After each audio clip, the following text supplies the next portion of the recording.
Finally, the public educational and governmental television, also known as PEG or Cable Access TV, offers critical coverage of local government proceedings, cultural events, and community meetings.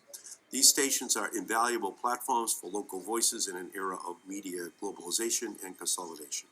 But the FCC has proposed a change to current rules governing franchise agreements that would allow cable companies to shirk their obligations to the communities where they operate.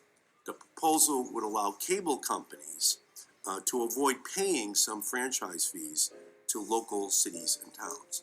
That would imperil PEG channels across the country.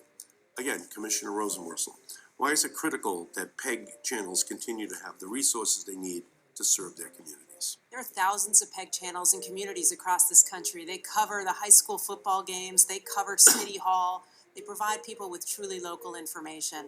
I don't think the FCC's franchise fees proceeding should bring all of those stations and all of that coverage to an end. Commissioner Starks, could you comment upon the need to ensure that we continue robust funding for the local PEG channels? Every single city and town in America has it and is greatly reliant upon the information that is provided. Yes, these PEG channels we know also are some of the on the vanguard when there are national emergencies. They are often relied upon in that context. I think it's important that these PEG channels continue to have the funding that they need in order to survive and go to the very touchstone of our broadcast rules, which is for localism. Yeah, and I agree with that. I know that when the big TV stations go away, the only thing that's left in many communities is just that local cable access channel, so the people who live in that one small community can continue to watch the big issue developing in their local area.